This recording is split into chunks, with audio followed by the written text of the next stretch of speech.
Assalamualaikum warahmatullahi wabarakatuh. Om Swastiastu, Namo Buddhaya, salam kebajikan. Puji syukur kami haturkan kepada Tuhan Yang Maha Esa karena atas rahmat dan hidayahnya sehingga kami dapat menyelesaikan tugas akhir mata kuliah Bahasa Indonesia dengan tepat waktu. Harapan kami setelah menonton video ini, teman-teman dapat menambah wawasan mengenai materi yang akan kami sampaikan. Kami dari kelompok 1 akan memaparkan materi mengenai anemia pada ibu hamil untuk memenuhi tugas ujian akhir semester mata kuliah Bahasa Indonesia yang diampu oleh Ibu Eli Mardianingsih, SPD, MPD.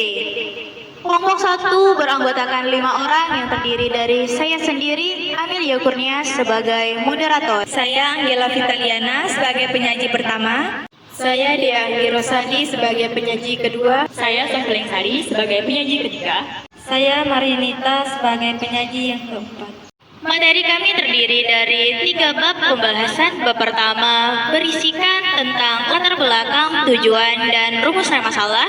Kemudian bab 2 berisikan tentang pembahasan, serta bab 3 berisikan tentang kesimpulan dan saran. Langsung saja kepada penyaji pertama, Anggela Vitaliana, kami persilakan untuk menyampaikan materi bab pertama. Baiklah, terima kasih kepada moderator atas kesempatan yang diberikan kepada saya. Langsung saja kita ke pembahasan pertama, yaitu latar belakang.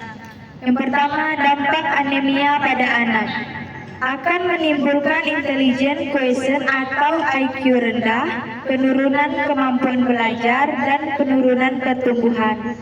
Yang kedua, dampak secara ekonomis dapat dihitung berdasarkan biaya yang harus dikeluarkan bila terkena anemia.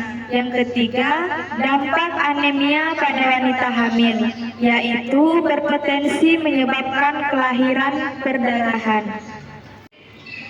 Baiklah, selanjutnya rumusan masalah. Rumusan masalah dari pembahasan kami ada 5 poin. Poin pertama membahas mengenai definisi anemia. Di sini kami mengutip dari para ahli mengenai definisi anemia, sehingga materi kami cukup akurat. Poin yang kedua mengenai penyebab-penyebab anemia pada ibu hamil. Poin ketiga membahas mengenai tanda-tanda dan gejala daripada anemia.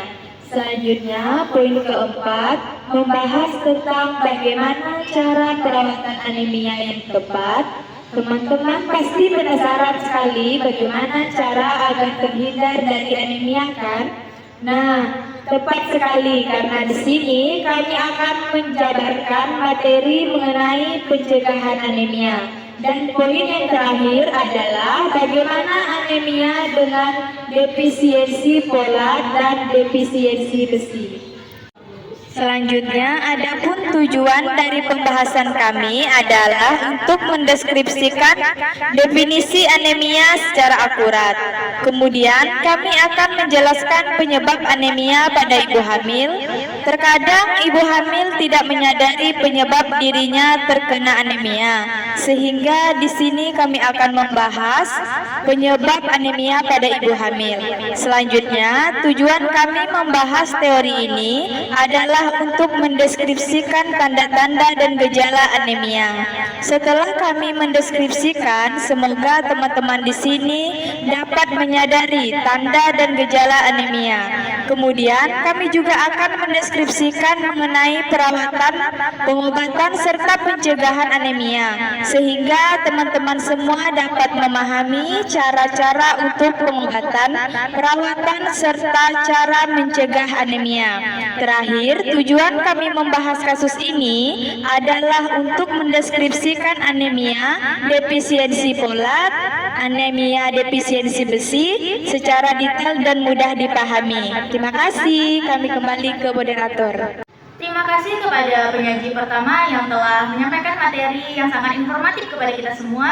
Semoga materi yang disampaikan dapat bermanfaat bagi kita semua. Selanjutnya kita akan mendengarkan materi yang tidak kalah pentingnya, yaitu bab kedua yang akan disampaikan oleh penyaji kedua dan ketiga.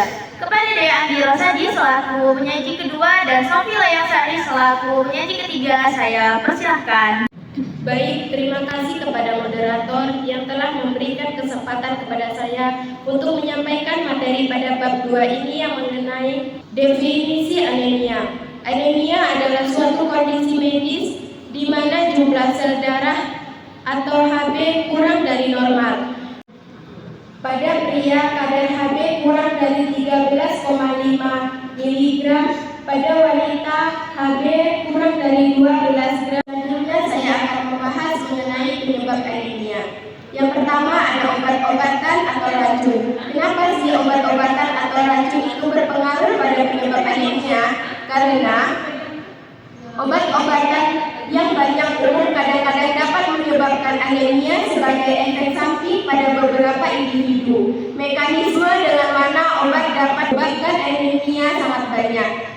Selanjutnya saya akan membahas penyebab anemia yang kedua, yaitu diet yang rendah. Kenapa sih diet yang rendah dapat menyebabkan anemia? Anemia yang berkaitan dengan gizi buruk.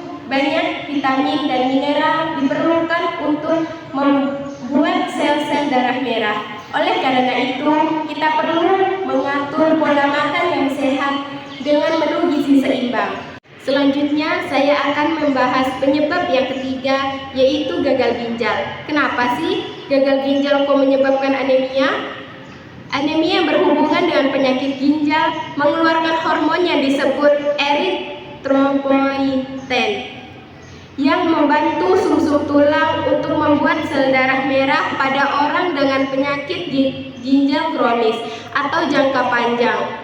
Produksi hormon ini berkurang dan ini dapat gilirannya mengurangi produksi sel darah merah. Yang keempat yaitu genetik beberapa bentuk anemia seperti thalassemia. Nah, poin yang terakhir nih, kekurangan vitamin B12 disebabkan oleh masalah dalam perut atau usus sehingga menyebabkan gangguan penyerapan vitamin B12.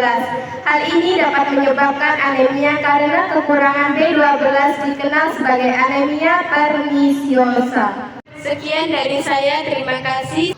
Baiklah, terima kasih kepada moderator atas kesempatan yang diberikan kepada saya untuk menyampaikan materi pada bab 2. Di sini saya akan menjelaskan tanda dan gejala anemia. Untuk yang pertama, anemia ringan ditandai dengan kelelahan, penurunan energi, kelemahan, sesak nafas, lalu palpitasi, yaitu detak jantung yang berdebar-debar, tampak pucat.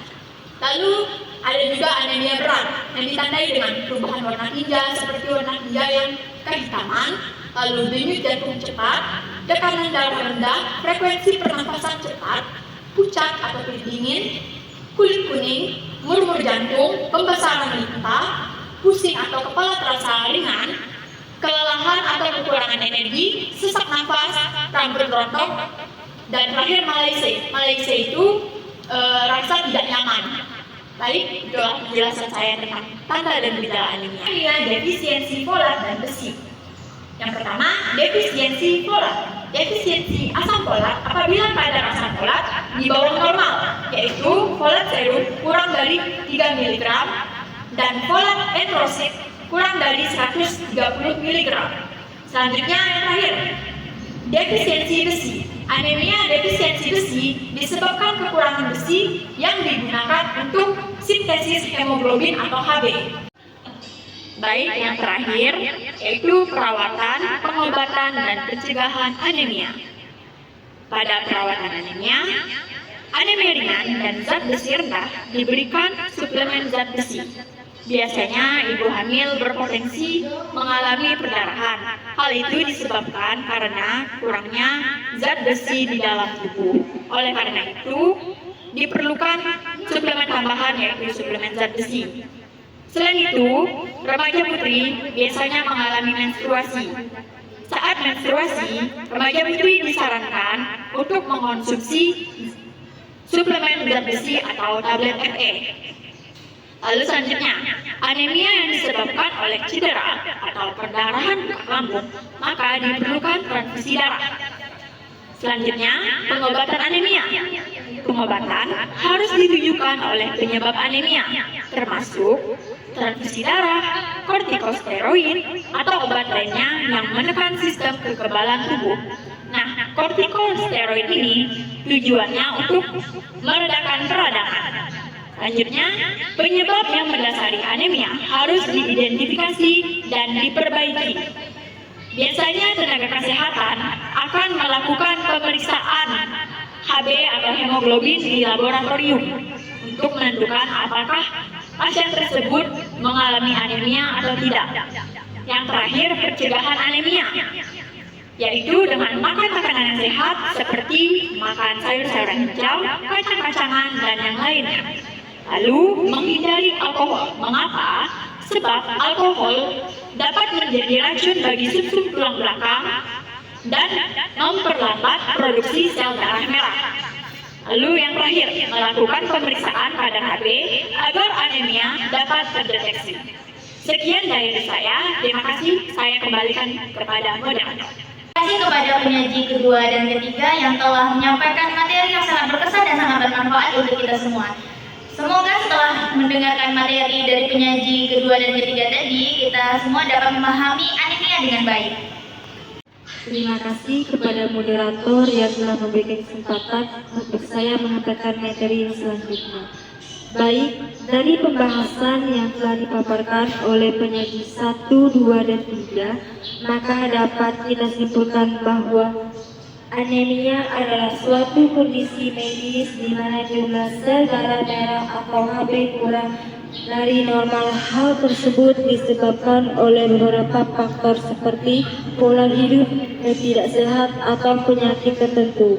Anemia dapat dihindari dengan memeriksakan ke dokter dan menjaga pola hidup sehat.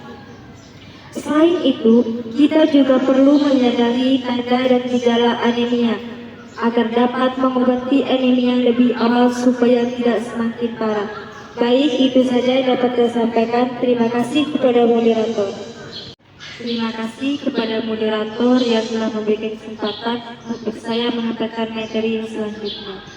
Baik, dari pembahasan yang telah dipaparkan oleh penyaji 1, 2, dan 3, maka dapat kita simpulkan bahwa anemia adalah suatu kondisi medis di mana jumlah sel darah merah atau Hb kurang dari normal. Hal tersebut disebabkan oleh beberapa faktor seperti pola hidup yang tidak sehat atau penyakit tertentu. Anemia dapat dihindari dengan memeriksakan ke dokter dan menjaga pola hidup sehat.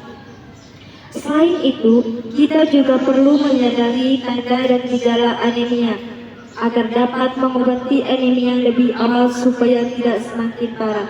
Baik, itu saja yang dapat saya sampaikan. Terima kasih kepada moderator.